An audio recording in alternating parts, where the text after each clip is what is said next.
cómo el Internet, en su momento de aparición, ha generado cambios en la sociedad que ha llevado a que básicamente entendamos que vivimos en una sociedad completamente nueva. Y por tanto, lo que hemos visto el lunes es esas transformaciones en el área social, en el área, digamos, cultural, de lo que ha significado pasar de una sociedad sin Internet a una sociedad con Internet. Ahora nos vamos a concentrar específicamente en el Internet como fenómeno de la comunicación, es decir, como un instrumento que ha afectado absolutamente todas las formas de la comunicación humana. ¿Podemos decir que el Internet es un medio de comunicación? ¿Sí? ¿Es un medio de comunicación o es un instrumento de búsqueda de información? ¿Qué diferencia hay entre uno y otro?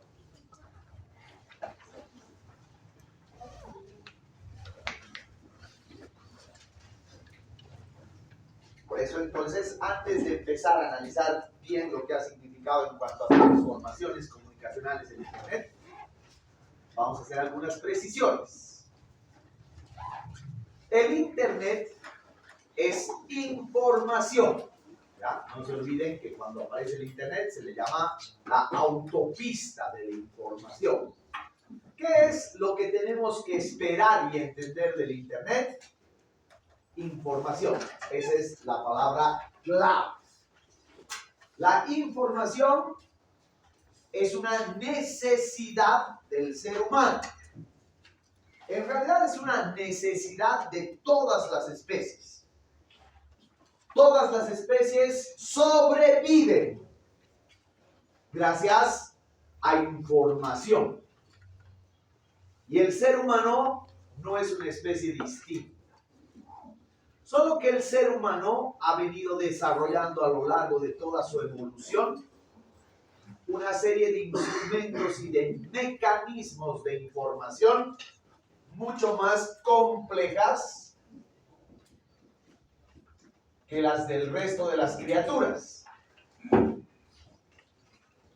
Y para más o menos organizarnos, esto que les estoy explicando, chicos, no es que sea una teoría ni que esté escrito en algún lugar.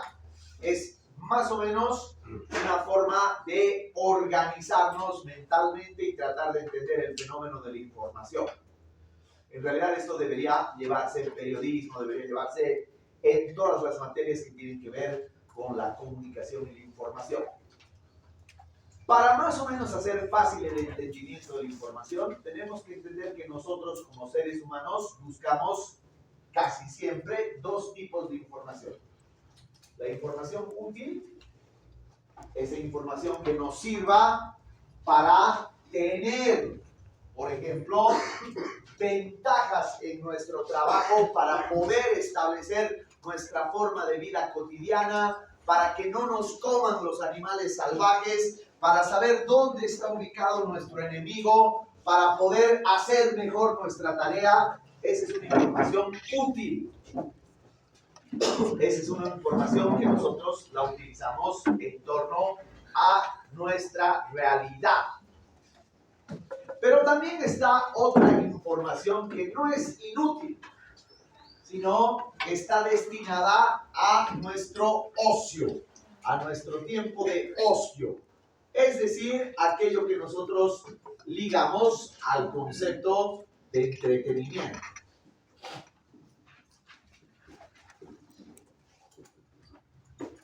El ser humano no solo necesita información útil, necesita información que lo entretenga, que lo distraiga, que lo haga circular por mundos paralelos. La literatura es una forma de información.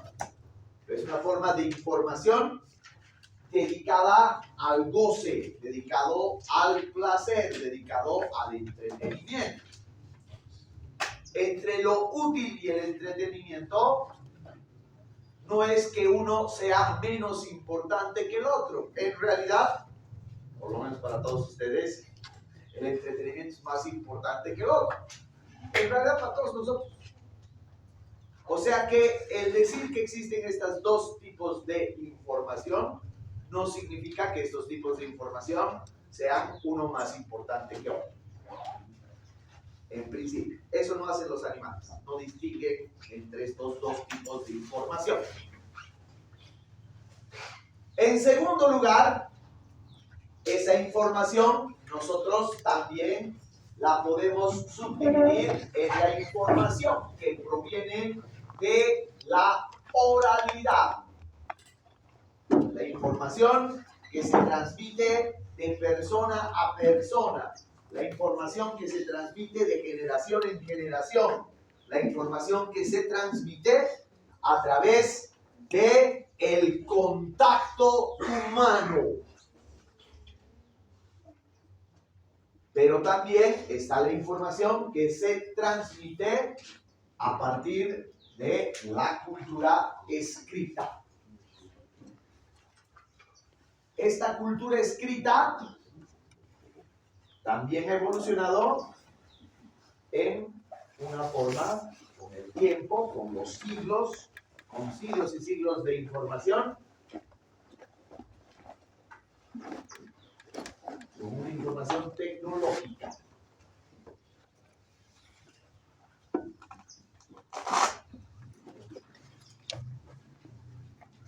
Por tanto, el proceso y la búsqueda de información en la evolución humana tiene que ver con la interacción social o tiene que ver con aquello que tiene un soporte técnico.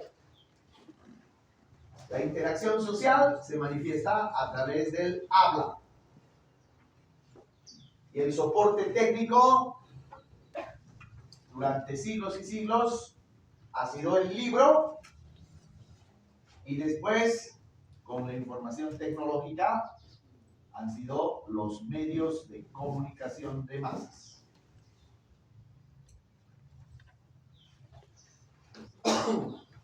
Ahora imaginemos. ¿Cuál ha sido la primera forma de información que ha tenido el ser humano?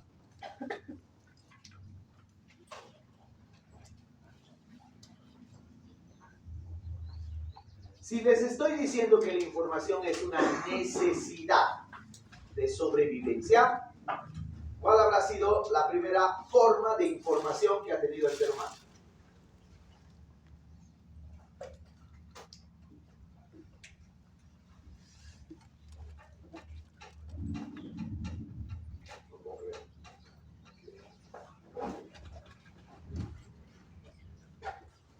¿Cómo ha empezado a informarse el ser humano?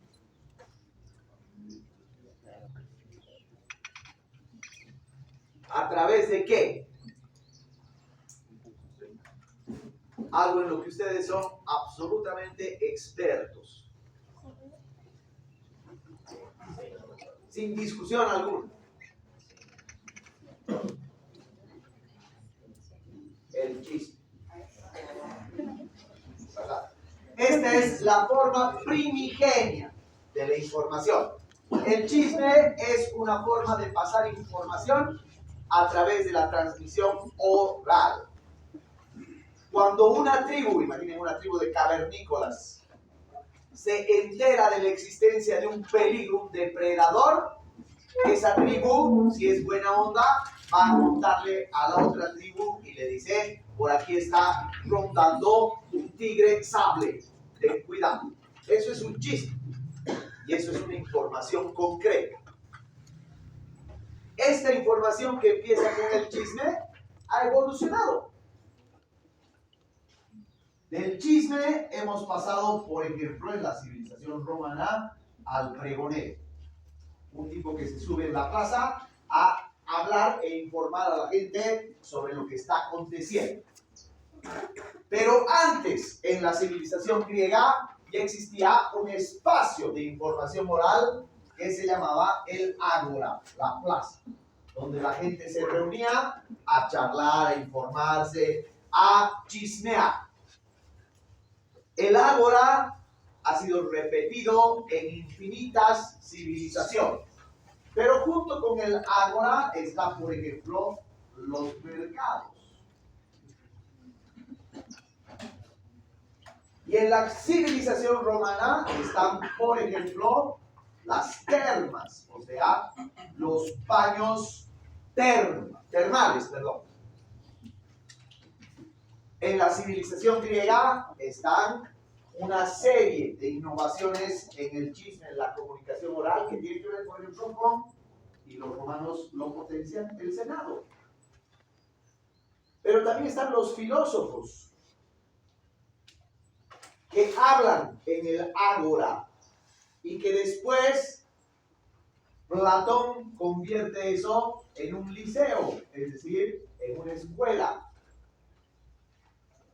en una academia. Vas a pasar rápido. Hoy día esto se sigue manteniendo hasta nuestros tiempos, porque siguen habiendo, por ejemplo, seminarios, coloquios, reuniones de colegios profesionales, etcétera, etcétera.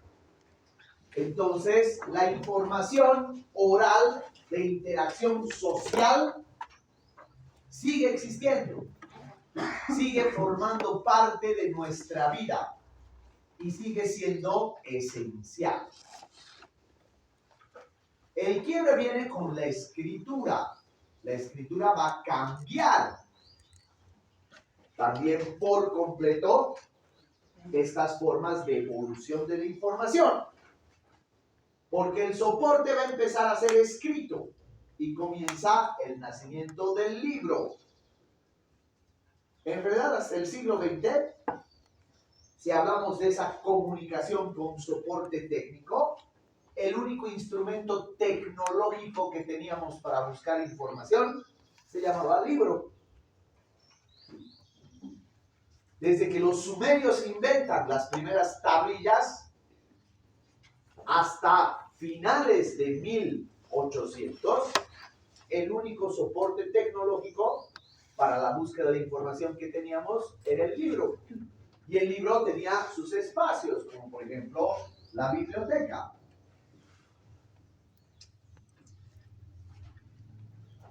Entonces, un estudioso, por ejemplo, que está investigando la evolución de los primates en el Congo y necesita información útil sobre eso, básicamente tiene que recurrir al libro e iba a la biblioteca. Con el tiempo, por ejemplo, van a empezar a surgir otros documentos escritos que no eran libros, sino con la imprenta. ¿Qué otros documentos escritos aparecen? No han llevado historias.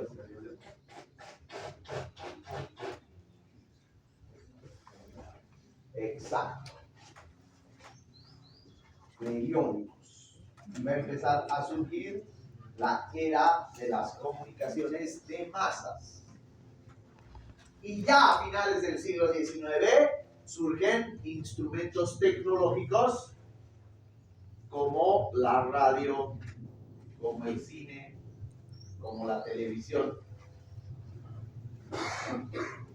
El asunto es el siguiente, que en todo este proceso evolutivo, con todos estos soportes y a lo largo de todos estos medios, nosotros los hemos utilizado para encontrar información o útil o información del entretenimiento.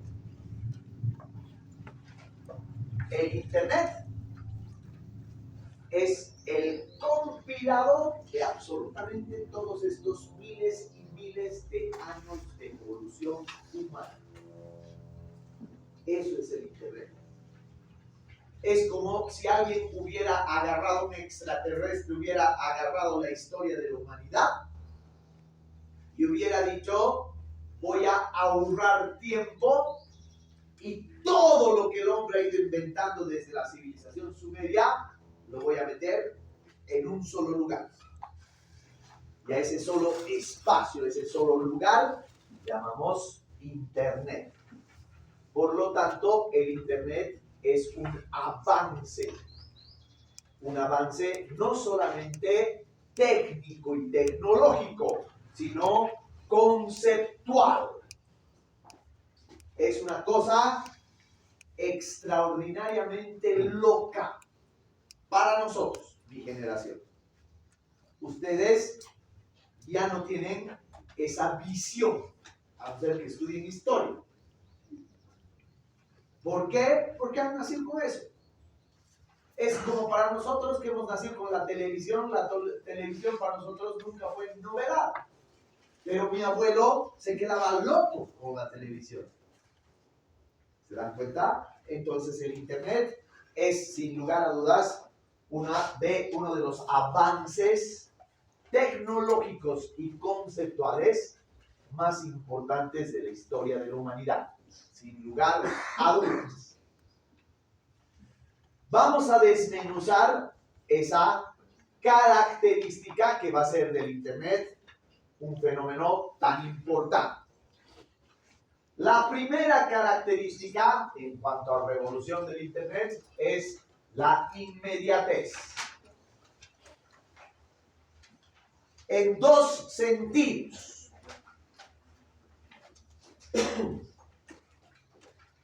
Imagínense que ustedes están viviendo en mi época y yo les doy un trabajo para hacer para el lunes. Les digo, el lunes investiguen toda la producción de Manuel Castells sobre el concepto de sociedad red. Sin Internet, ustedes van a tener un único recurso, que se llama biblioteca. ¿Cuánto tiempo les va a llevar ir a la biblioteca, sacar los libros que necesitan, copiar los datos que precisan? Si es que pueden, van a poder sacar fotocopia de eso, luego procesar esa información, porque en la biblioteca solo vas a poder acumular un montón de cosas que después recién te las vas a llevar a tu casa, ahí las vas a procesar, las vas a escribir y finalmente vas a tener tu trabajo. Es al menos un trabajo que les va a llevar 3 días, mínimamente. Pero si en este momento ustedes googlean y ponen obra de Manuel Castells, acuérdate, hermanito, invitación está esperando. Obra de Manuel Castells, entonces van a tener en fracción de segundos todo lo que les hubiera costado semanas de investigación. Es decir, que hay una inmediatez en cuanto al acceso a la información. Nunca antes, jamás en la historia de la humanidad, la sociedad había tenido acceso inmediato a la información. Jamás en la historia de la humanidad. El Internet ha cambiado por eso nuestra noción del tiempo y del espacio, por su carácter de inmediatez. Pero en realidad, chicos, si bien eso a nosotros como generación nos sorprendía, aún nos sorprendía más otra cosa, que era el correo electrónico. El Internet es un doble producto sorpresivo. Por un lado, el buscador, pero por otro lado, el correo electrónico.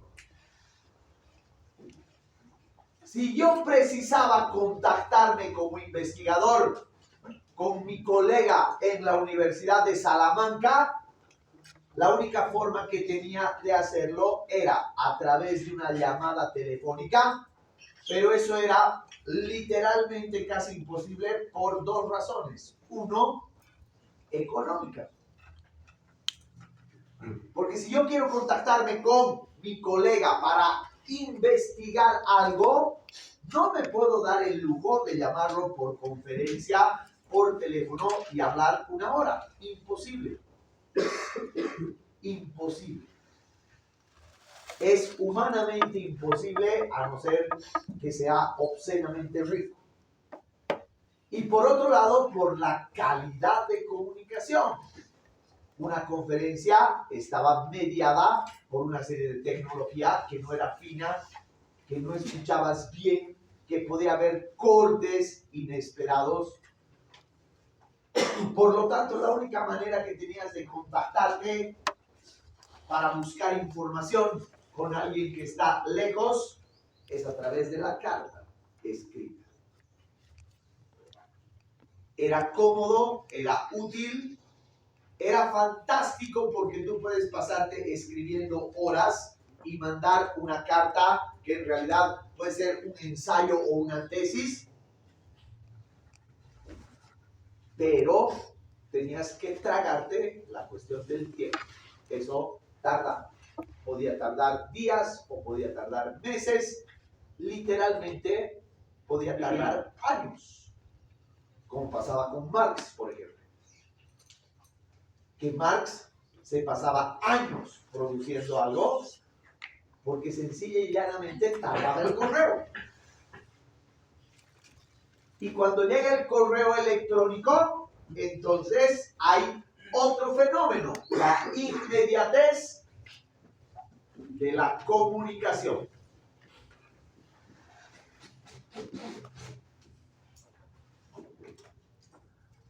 Inmediatamente puedes comunicarte con alguien y recibir respuesta de manera asombrosamente rápida.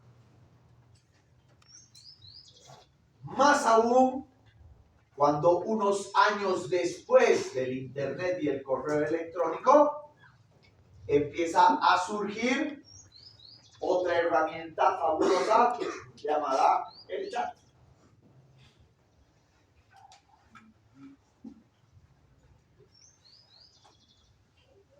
Y el chat tenía otra característica, la característica de la aparente presencialidad. Es decir, tú le mandas un correo electrónico a una persona y no sabes cuándo lo va a leer ni cuándo te va a responder. En cambio, con el chat tenías la apariencia de que estabas contactándote con alguien de manera mucho más directa. Eso es la base ahorita para las herramientas que utilizamos como el WhatsApp. Esto sin duda alguna, chicos, es un avance extraordinario. Lograr información inmediata y comunicación inmediata, intercambio inmediato. Pero, eso vamos a hacer durante toda la clase, ¿ya? Ver los avances, los pros, pero también los contras. ¿Cuál es el problema con esta inmediatez? ¿Qué puede estar mal en esto?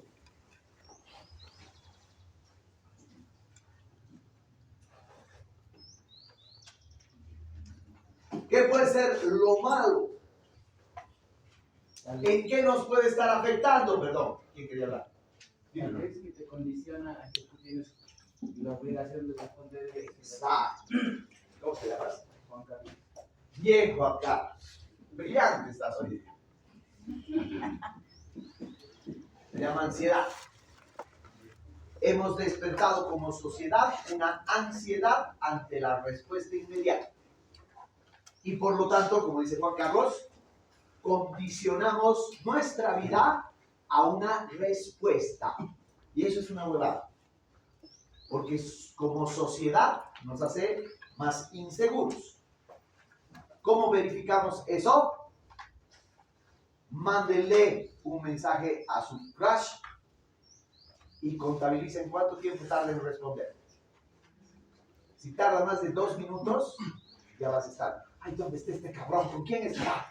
¿Por qué no me contesta? ¿Cuál? Pasa.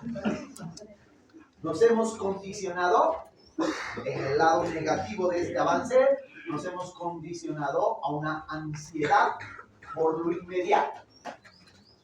Somos una sociedad más ansiosa, más deseosa de una respuesta inmediata. Y está mal. Está mal, chicos, porque si alguien no te contesta, pueden haber múltiples razones. Tú inmediatamente asumes que no te quiere contestar. Entonces, todo proceso evolutivo, más aún el Internet, que es tan importante y tan relevante para nuestras vidas, está lleno de pros y contras. Y en ese sentido, la inmediatez fue una de las grandes, o de los grandes avances, y al mismo tiempo el origen de una sociedad más ansiosa. Si eres ansioso, si estás esperando todo el tiempo respuesta, te vuelves más inseguro. Por lo tanto, tus formas de comunicación son más inseguras. Segundo, aunque de esto ya hemos hablado, vale la pena repasar. El almacenamiento. La capacidad de almacenar cantidades infinitas de información.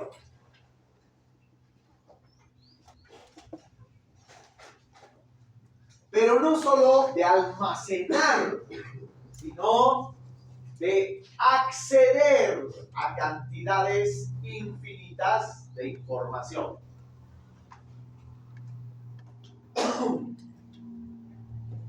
Esto ha cambiado por completo nuestro concepto de espacio.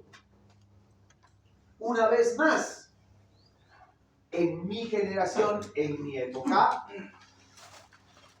era prácticamente imposible acceder o tener una biblioteca.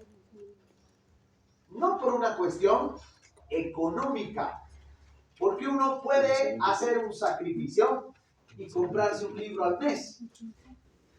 No lo va a matar mucho, sino por una cuestión de espacio. Necesitas un espacio gigante para ir almacenando tus libros, tu información. O como les comentaba en algún momento, solamente sabiendo que tus trabajos prácticos que te van pidiendo en la universidad, tú los vas a utilizar a futuro, almacenar fotocopias, almacenar tus trabajos. Es una cuestión de espacio, es decir, ¿dónde voy a poner tanta cosa? Pero el almacenamiento virtual cambia por completo nuestra noción de espacio. Y por lo tanto nos da un instrumento que por primera vez en la historia de la humanidad soluciona el problema que el ser humano ha tenido toda su vida. ¿Dónde guardo tanta cosa? Ahí está. En los Ks, en los megas, en los bytes, que te permite tener la posibilidad de contar con una biblioteca virtual que no te ocupe espacio. El enlace que les he pasado con algunos libros que utilizo frecuentemente en mis materias, eso literalmente podría ser toda esta pared en físico. Por lo tanto, estamos hablando de un cambio en nuestro concepto de espacio, pero también, al mismo tiempo, en nuestro concepto de acceso.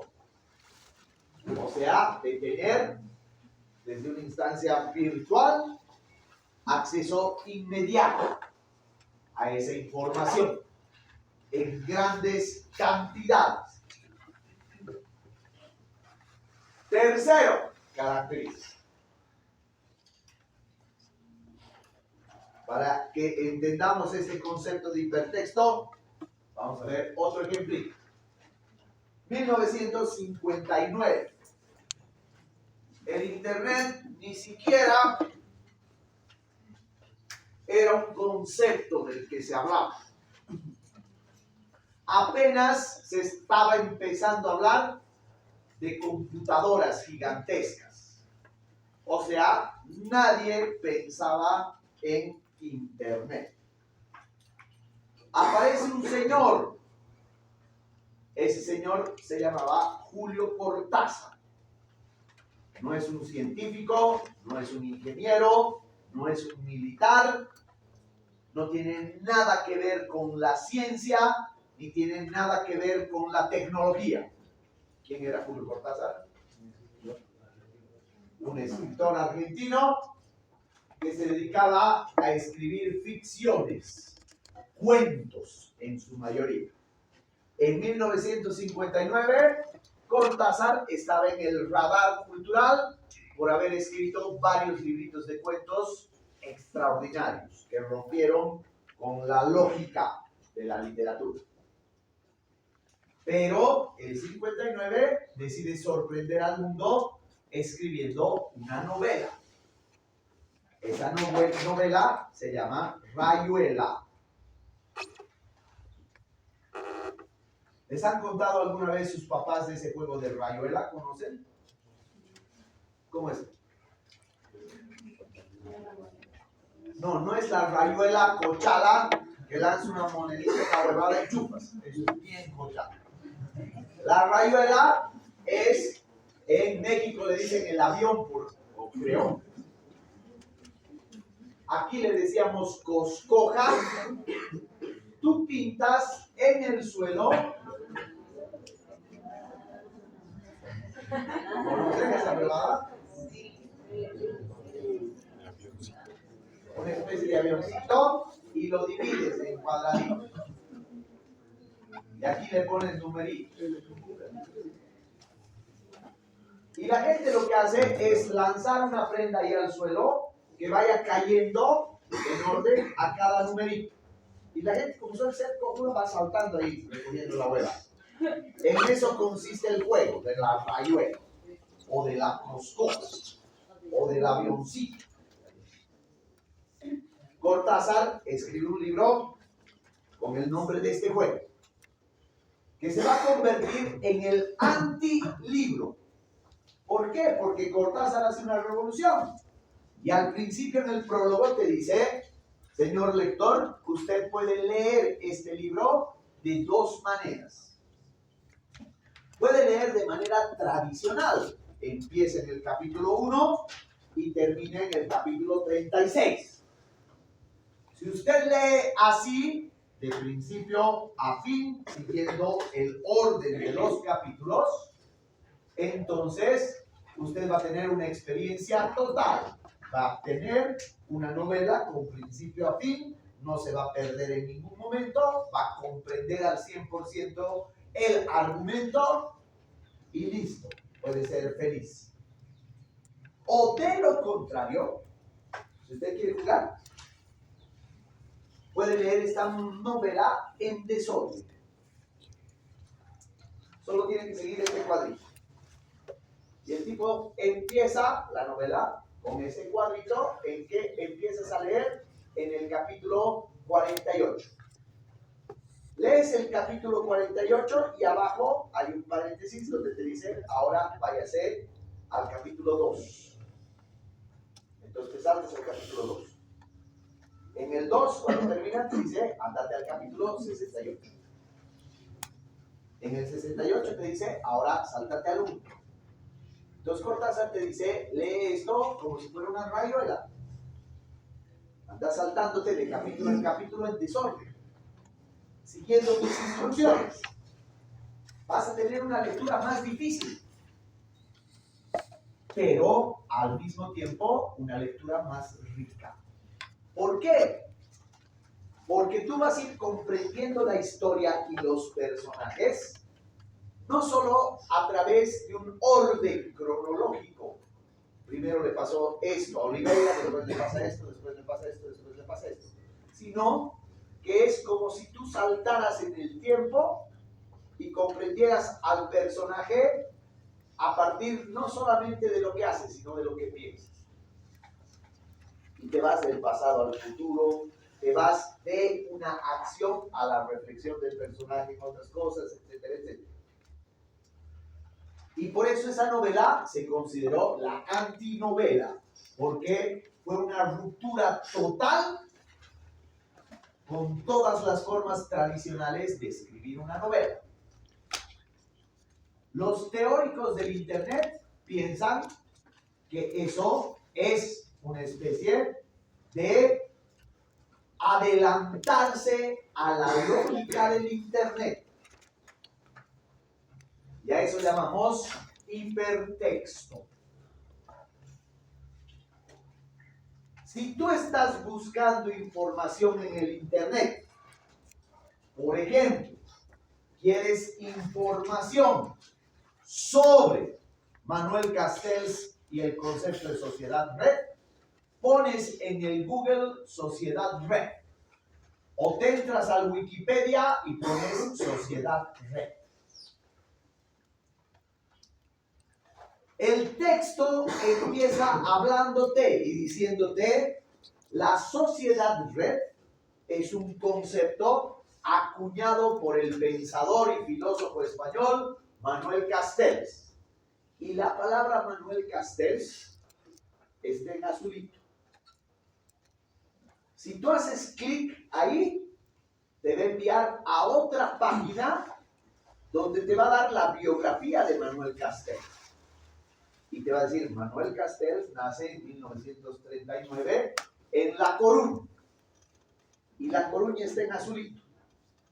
Le haces clic a La Coruña y te va a enviar a otra página donde te explica qué es La Coruña, dónde está situada geográficamente. Por lo tanto, no solamente tienes mucho texto, sino que tienes texto súper relacionado. No solamente tienes cantidad de texto, sino que tú puedes utilizar ese buscador para enriquecer infinitamente tus datos. Tienes esa posibilidad, una suerte de rayuela, que puedes circular de página en página, si eres inteligente, y encontrar datos complementarios a lo que estás buscando y por lo tanto tener una calidad de información absolutamente profunda. Puedes profundizar mucho más tus textos. Y segundo, gracias al hipertexto, puedes tener un mayor contexto.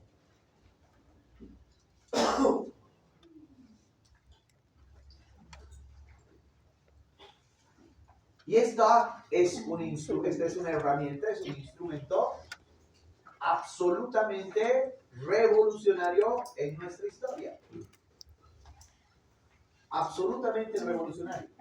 Porque el hipertexto nos permite tener al alcance de un clic, en cuestión de segundos, una información tan densa, tan compleja, tan profunda,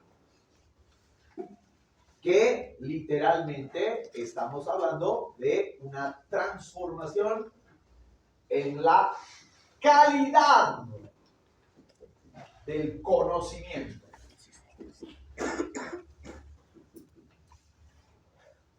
Ya no es un conocimiento general o no es un conocimiento súper específico, ni es un conocimiento pobre, pequeño, sino que el hipertexto te da la posibilidad de tener un conocimiento no solamente amplio, sino extraordinariamente profundo. Estamos ante un instrumento que la humanidad, los sabios de la humanidad, han soñado a lo largo de toda la existencia de nuestra especie. en contraposición, ¿qué pasa? Tienes el hipertexto. ¿Qué puede ser lo negativo de esto?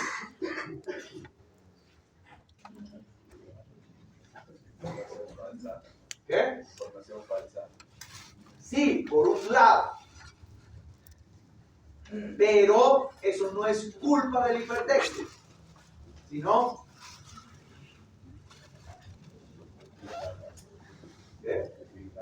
¿Qué pasa con el Big Data? Información abundante. Claro, pero ¿cuál es la consecuencia negativa de tener una información abundante? Sí, que tiene que ver con la noticia falsa, pero la principal consecuencia, chicos, no es de esta característica, sino de nosotros. Porque nosotros no estábamos, como lo ha demostrado la historia, como lo demuestra hasta el día de hoy, no estábamos preparados para esto. ¿Por qué no? Por flojos. Si yo les digo, por ejemplo, si todavía no existiera inteligencia artificial y les digo, hagan un trabajo sobre Manuel Castells, ustedes hubieran entrado al buscador, buscar Manuel Castells, Sociedad Red, y lo primero que les salga, eso lo hubieran utilizado. ¿O no? No se hubieran tomado el trabajo de utilizar esta ventaja, de informarse más, de buscar otros datos, de tener otras perspectivas, de buscar otros contextos. No. Pelotudamente nos quedamos con la primera información que nos sale. Y esa es una consecuencia del recurso como tal. O sea, tienes tanta información que literalmente te da flojera. La hipertextualidad ha traído también una saturación. La silencio. Y por lo tanto la sociedad literalmente no ha sabido cómo de alguna manera utilizar esto. Se ha dejado vencer por la saturación, vencer por la flojera. Y eso hace que nosotros literalmente estemos debilitados ante la calidad de información. ¿En qué sentido me ha pasado esto? Le he pedido a un estudiante, hace tiempo, hace unos 7 años, le he pedido a los estudiantes, hagan un trabajo en el que busquen información con respecto a 1. La influencia del nazismo en la Segunda Guerra Mundial. La idea era que busquen cuáles eran los pros, los contras que han hecho los nazis durante la Segunda Guerra Mundial y que hagan una crítica del autoritarismo. Uno de los changos me ha presentado su trabajo. Cuando yo empiezo a leer el trabajo, al principio me parece raro porque es evidente que el ñato simplemente ha bajado.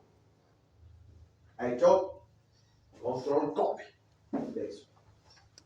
Pero cuando empieza a leer el trabajo, él nunca se había dado cuenta de que lo que me estaba presentando es un manifiesto de los nuevos nazis que estaban llamando a la sociedad a quemar judíos de nuevo. Y era una defensa de Hitler. O sea, el pelotudo jamás leyó lo que estaba bajando.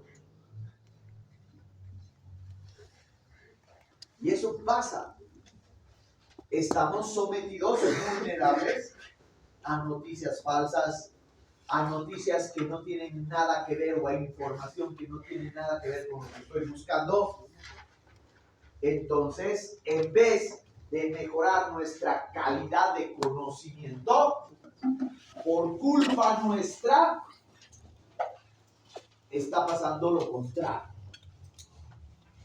Somos una sociedad más floja en la búsqueda del conocimiento.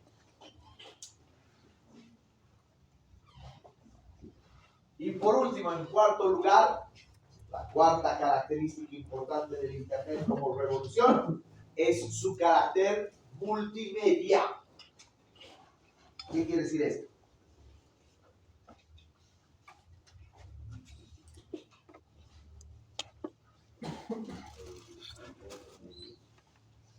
Voy a ponérselos en gráfico para que entiendan lo complejo que es esto. El ser humano aparece acá, 200.000 años antes de nuestra era.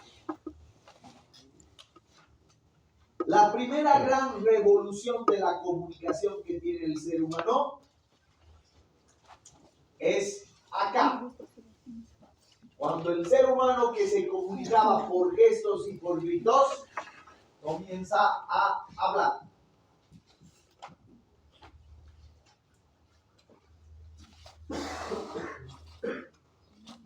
Entre la aparición del ser humano y el habla han pasado casi 1.000.000 de años.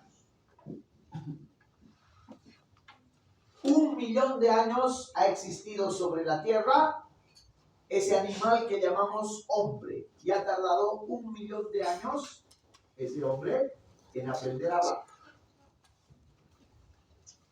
El segundo hito importante es cuando el ser humano empieza a escribir.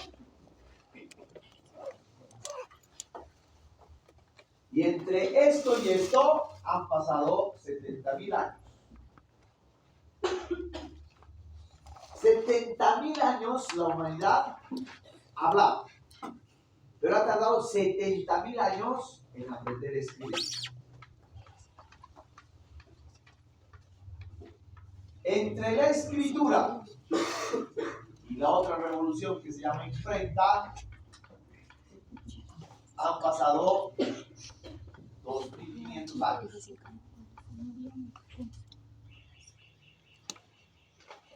Y entre la imprenta y los medios de comunicación de masas han pasado 500 años.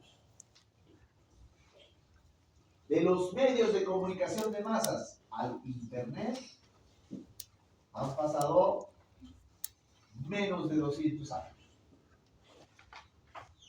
El Internet ha resumido en uno solo millones de años de evolución. Porque el Internet es la única herramienta inventada por el hombre que condensa absolutamente todos los lenguajes y medios que hemos inventado. Todos. En el Internet, en un solo lugar, nosotros tenemos acceso a la comunicación audiovisual, a la comunicación oral, a la comunicación gráfica, al dibujo, al texto. Por lo tanto, podemos leer, podemos escribir, podemos ver videos, podemos producir videos, podemos hacer un podcast de audio, podemos escuchar un podcast, podemos ver dibujos, animaciones, gráficos, e incluso podemos tener lenguaje gestual. ¿Cómo?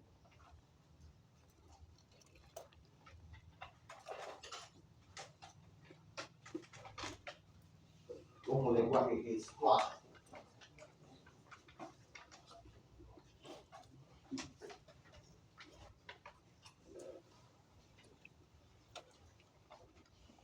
Los putos mensajes de WhatsApp que mandan ustedes están llenos de emojis. Llenos. Donde hay que mostrar gestitos de muñecos de mierda. Ya, no sirve, va. Es el lenguaje gestual.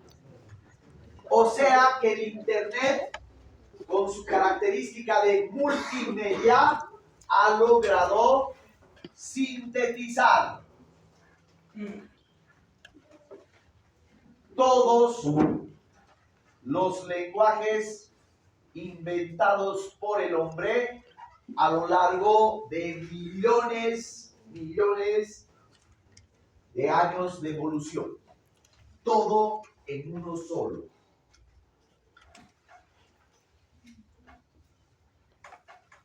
Y esto es un hecho revolucionario sin precedentes.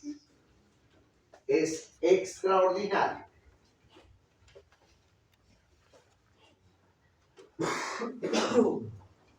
Unos años después del Internet como recurso, vamos a vivir una revolución dentro de la revolución, y esa revolución se va a llamar el surgimiento de la tecnología smart o la tecnología inteligente.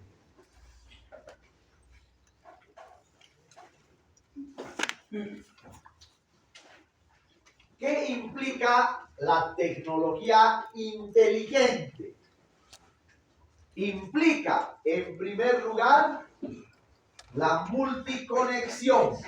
O sea, puedes conectarte a todos o todo tipo de dispositivos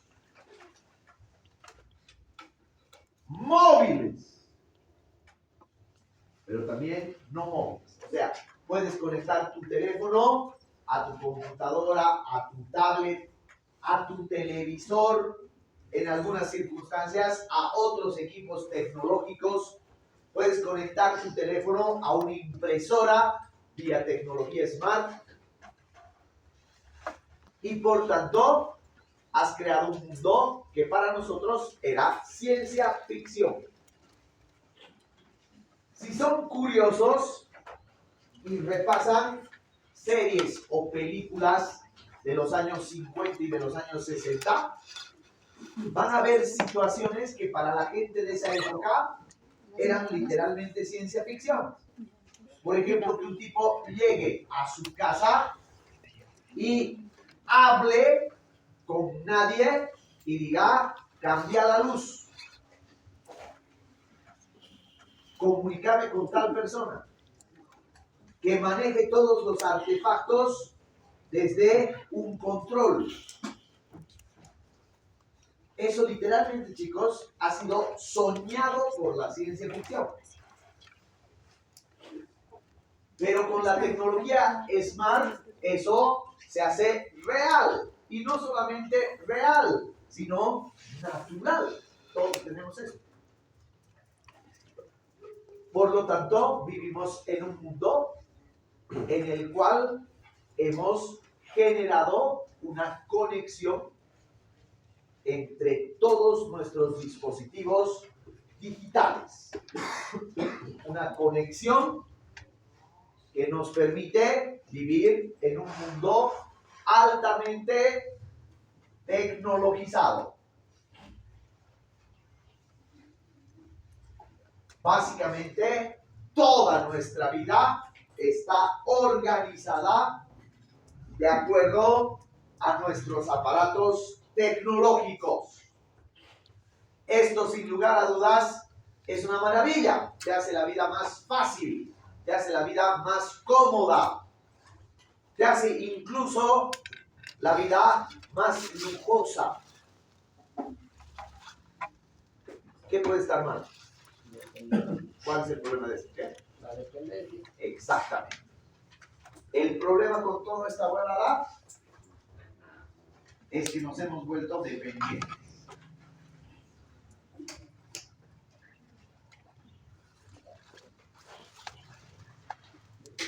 Ayer se ha jodido mi teléfono, lo he tenido que dejar en el técnico.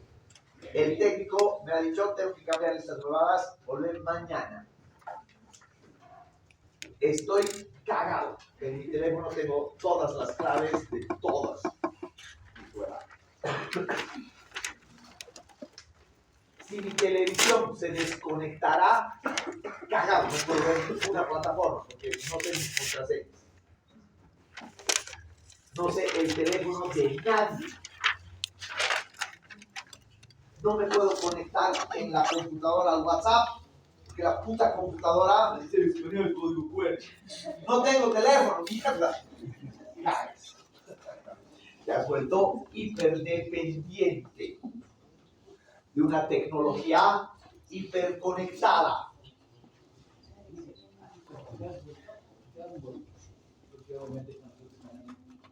¿A qué te refieres, Pablo? Que las personas e instituciones que han creado esto han hecho que tú dependas. No, esto, gracias Juan Carlos, ¿no? Gracias por tu aclaración. Esto tienen que entender ustedes bien clarito. La tecnología de por sí es buena, siempre. El uso que nosotros le damos es lo que lo jode. Y nosotros nos hemos vuelto dependientes por cómodos, por flojos. No es que es una teoría de la conspiración donde los creadores de esta tecnología han dicho, voy a convertir al mundo en unos puntos flojos dependientes. No, nosotros somos esos. Gracias por esa aclaración. Segundo, es que esta tecnología smart es atemporal. O sea, ¿qué querrá decir eso? Que nos ha quitado la noción de la rutina. Nos ha quitado la noción de tiempos específicos. Porque gracias a la tecnología smart, estás conectado literalmente todo el tiempo. Ya no te desconectas. O sea que eres un ser tecnológicamente vivo. Vives en torno a todos tus dispositivos y todos tus artefactos. Por lo tanto, eres un ser en función de la tecnología. Cosa que no era mi generación, que era completamente analógica. Pero además, que estar en función a la tecnología, estás en función a que estás conectado todo el tiempo. Y esa característica ha traído como consecuencia, el fenómeno de la hiperconexión.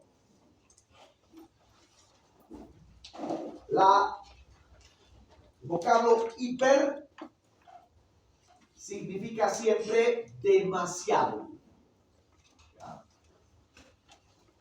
Cualquier palabra que pones antes del prefijo hiper quiere decir exceso, demasiado.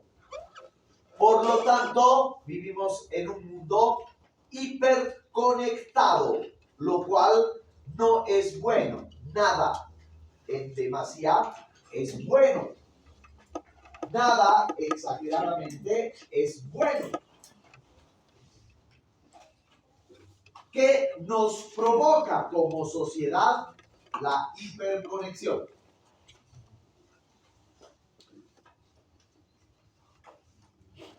En realidad ya hemos ido viendo las consecuencias de la hiperconexión.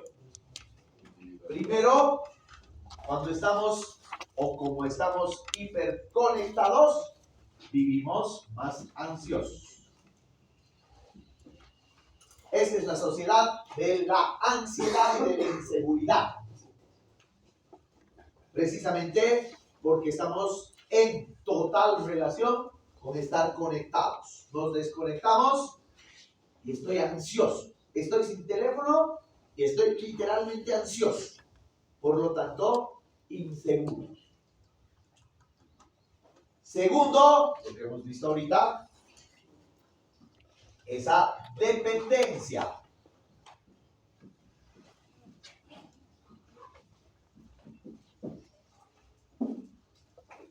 Que nos hace a la larga personas inútiles. sin nuestros instrumentos hiperconectados, hay gente que literalmente se siente inútil. O, peor aún, que está incapaz de improvisar. Y por tanto, literalmente, es un mundo no solamente más ansioso, más inseguro, sino es un mundo dependiente.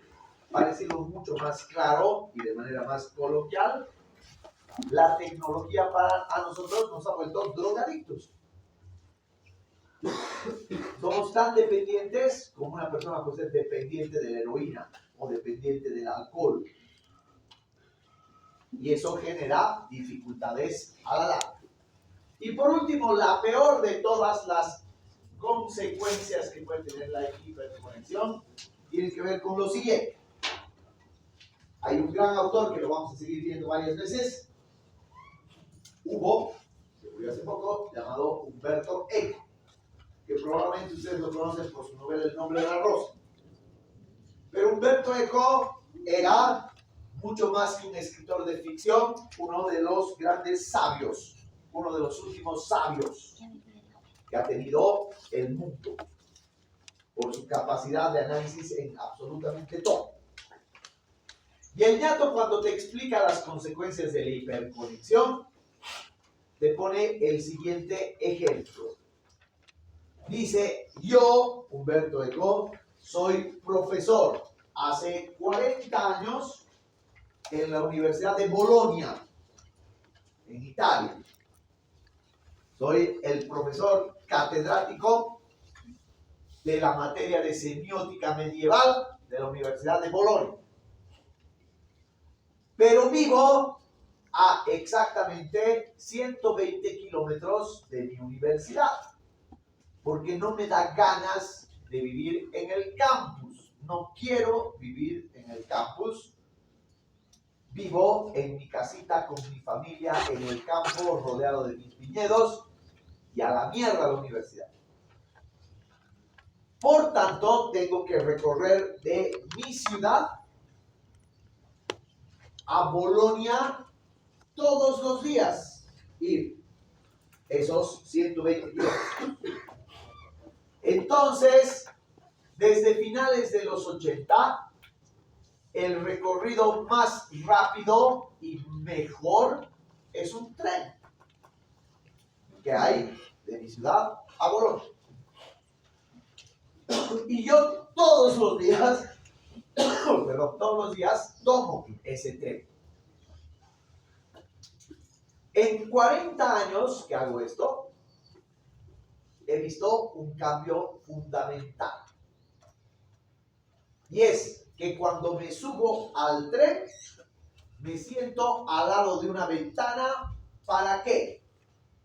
Para contemplar lo que es el paisaje que va de mi ciudad a Bolonia, que es uno de los paisajes más bellos de Europa, plantados de viñedos con una diversidad impresionante, donde tú puedes encontrarte que estás yendo por un sembradío de uva y de repente encuentras un lago gigantesco y ves después otro paisaje fundamental. Es la cosa más bella que existe.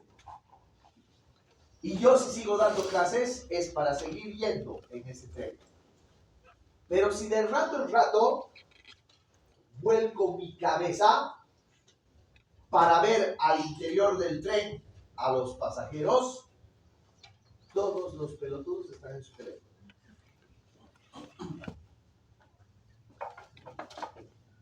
Y yo digo, ¿qué está pasando? La hiperconexión significa estar conectado constantemente todo el tiempo a tu teléfono, a tus dispositivos. Pero al mismo tiempo es desconexión con la realidad, desconexión con tu entorno.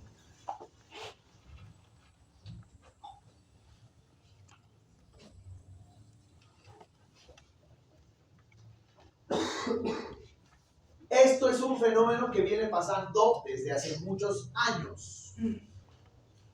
Yo me acuerdo de Chango, si había que viajar a La Paz en flota, tomabas la flota de Cochabamba a La Paz, ¿no? Y mi primer impulso en cuanto partía la flota era agarrar el libro o la revista que tenía y empezar a leer. Pero la reacción de la gente, ni bien partía la flota, era gritar ¡video! Entonces, para que le pongan el video. Algo similar pasa con nuestra hiperconexión. Ya no nos concentramos en cosas como contemplar el paisaje o como leerte un librito, sino que estás metido como pelotudo en tu teléfono. Eso no tuviera nada de malo si no fuera que al estar hiperconectado y en contacto directo con tu teléfono, todo tu entorno te vale. Entonces, literalmente, has perdido la capacidad de estar en contacto humano. En una flota, tú te podías subir y hablar con el pasajero de al lado, conversar. A ver, chicas, estén en un trupí que se les acerque un extraño, se siente a su lado y les hable. Lo primero que van a pensar es, ¿qué quiere este malear? Lo primero que van a pensar es eso. Por lo tanto, la hiperconexión, ya terminamos. La hiperconexión, silencio. La hiperconexión lo que ocasiona es un debilitamiento de nuestro contacto con la realidad. Sáquense foto del cuadro, que es lo que vamos a continuar la próxima semana.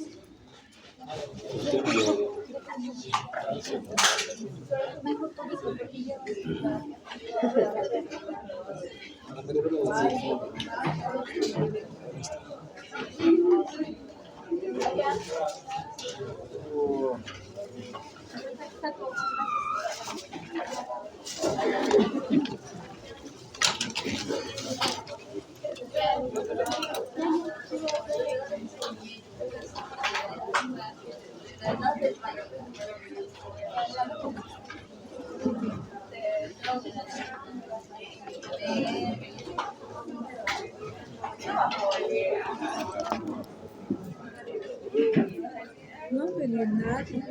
Ajá.